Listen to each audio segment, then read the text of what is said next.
Mulher, vim de psicólogo de João agora. Tu acredita que aconteceu umas coisas que eu nunca tinha prestado atenção? Depois que eu me separei de pai de João, aquele traste, as coisas mudou demais pro João. Eu tive que ir trabalhar mais, tive que colocar João na escola, ficar o dia inteiro na escola, porque quem ia cuidar dele? Agora o João não pode mais brincar com os primos.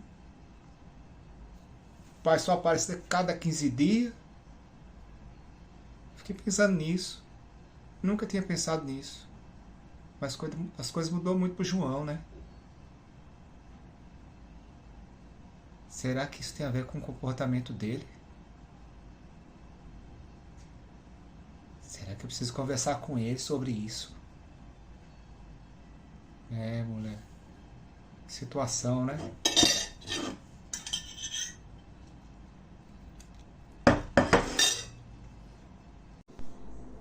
Quando a travessura do seu filho é um sinal de alerta? É sobre isso que eu queria falar com vocês hoje. A travessura é um sinal de alerta, primeiro, quando ela é decorrente, ou especialmente decorrente de um trauma. Então, esse é um sinal de alerta muito importante. Um trauma para quem? Um trauma para a criança.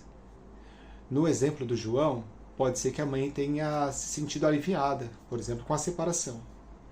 Mas provavelmente ela foi traumática para o filho. E o trauma para a criança normalmente tem a ver com a perda de cuidado, a perda de atenção, uma mudança muito brusca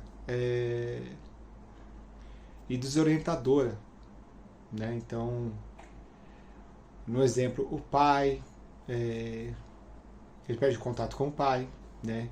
Só vê o pai às vezes, ele tem que ir para a escola, ficar o dia todo, enquanto a mãe está trabalhando, então ele perde a atenção do pai, perde a atenção da mãe, por conta da situação, né, que ocorreu.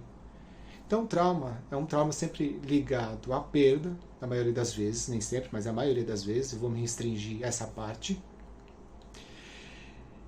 E qual é a questão?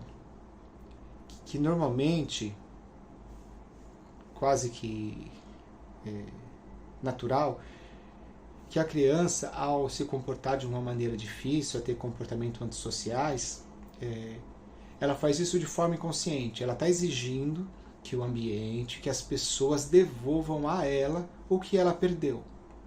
Que as pessoas reparem o trauma que lhe causaram. No entanto, esse trauma é inconsciente. Então, a própria criança, ela não sabe dizer por que está se comportando daquela forma, mas ela tem um impulso para ser antissocial. Né? E ela quer, na verdade, só ter o ambiente de volta, ou que seja reparado, né, esse trauma. Então, esse é um ponto importante. E a travessura e o comportamento antissocial é muito diferente. Travessura é coisa comum de criança. Comportamento antissocial é depredar casa, é invadir apartamento, é pichar, é começar a se relacionar com outras crianças ou adolescentes, né? Criança um pouco maior, que usa droga. São comportamentos que ela se coloca em risco e coloca outras pessoas em risco. Então, a gravidade é totalmente diferente de uma travessura. Pois bem, como é que eu devo lidar com essa questão? Deixa eu voltar só um pouco. Ou pode acontecer também, um outro exemplo, um pouco não tão grave, mas que pode ser um risco, se não for bem tratado, é quando você tem um filho e nasce uma criança, um bebê. Então, essa criança maior, ela começa a dar trabalho, ela começa a ter comportamento até infantilizado, fazer xixi na calça e coisas do tipo. Ela regride e ela começa também então, a dar trabalho. Né? Então, o que acontece? Por que ela está dando trabalho? Ela está dando trabalho porque ela acaba, entre aspas, de perder o lugar dela de cuidado. pela exigência que um bebê, né, precisa. Né? O bebê precisa de bastante cuidado. Então, nesses dois casos, o que é importante? Né? Porque eu estou falando dessa questão, mas o que fazer? Né? Uma coisa importante a se fazer é falando que não pode se fazer, que não é interessante fazer. Querer castigar com surra, usar punição, tirar coisas, porque ele já se sente roubado. Né?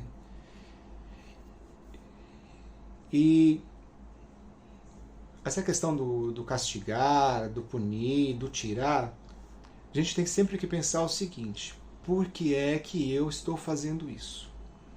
Eu estou fazendo isso para ajudar o meu filho em relação ao comportamento dele? Eu tenho intenção de ajudá-lo, ele não se dar mal e nem fazer mal às pessoas? Ou o que eu quero fazer tem a ver com a minha raiva, tem a ver comigo, tem a ver com a minha criação? Eu me comporto assim com meu filho porque minha mãe se comportava dessa maneira comigo. Eu fui tratado dessa forma, então dessa forma eu vou tratar o meu filho. Eu vou bater no meu filho porque ele me deixou com raiva. Então tem a ver com você, tem a ver com o pai e com a mãe. Então sempre examinar a atitude e por que está fazendo, está tendo aquela atitude. Isso é muito importante. Né? E no caso de você ter um filho e ter vindo na sequência um bebê, às vezes é necessário mimar um pouco, mesmo. E a questão não é mimar para sempre, é um curto período. Né? É dividir um pouco essa carga com o pai ou com os familiares. Enquanto alguém cuida do bebê, você dá um pouco de atenção para o seu filho. Né? O pai também pode dar essa atenção ao filho, levar para passear. E nos dois casos, algo bem importante é deixar muito claro o seu afeto em relação ao seu filho.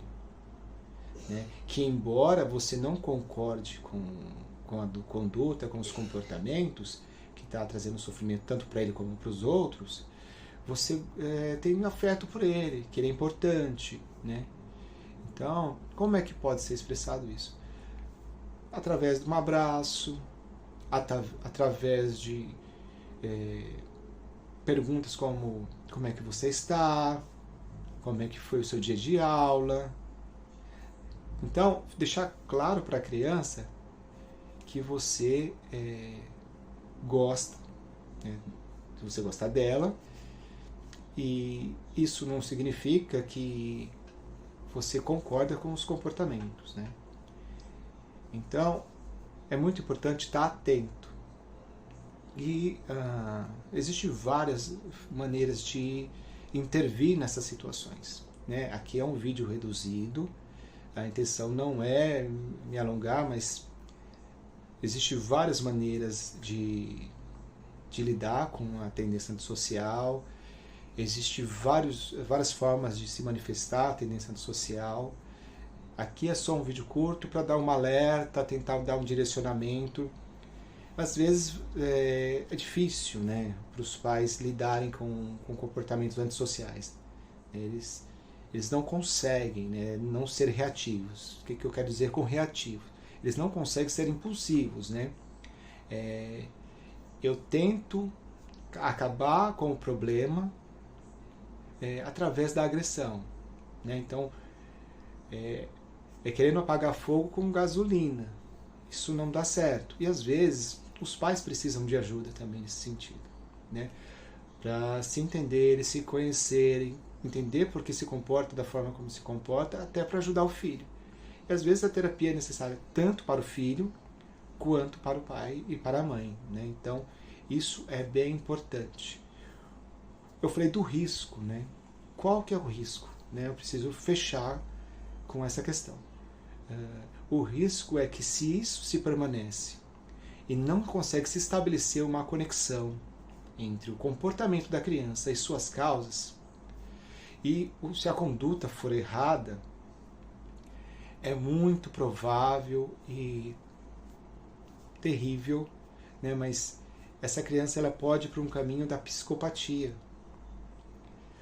onde ela perde toda a esperança de receber o afeto novamente, de ser entendida, de ser compreendida, de descobrir que ela tem razão para o sofrimento dela, né, que ela está sofrendo, na verdade, né, que o comportamento dela está expressando um sofrimento.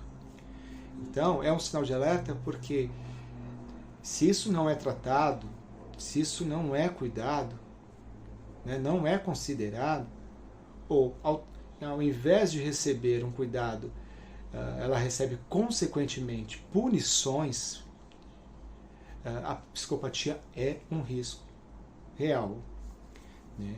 Mas não é que isso de uma hora para outra, né? O comportamento dos pais para reparar pode ser um período curto, mas esse caminho que pode levar à psicopatia é um caminho demorado, longo, até que a criança perca a esperança total em receber o afeto, a compreensão, o interesse do outro, né? Então, como ele percebe como ele não é importante, como seus afetos não são importantes, como ele não é importante, leva ele para um caminho que ele começa a olhar as pessoas também como não importante. Se os meus afetos não são considerados, se o meu sofrimento não é considerado, dos outros também não. Então ele perde toda a esperança que ele vai receber esse afeto. Então ele rompe com a relação de afeto com as pessoas. Esse é um dos motivos e uma das explicações, de acordo com a teoria winnicottiana, tá? Vamos deixar claro isso. Porque existem outras vertentes e existem outras explicações, outras teorias sobre a psicopatia, tá bom?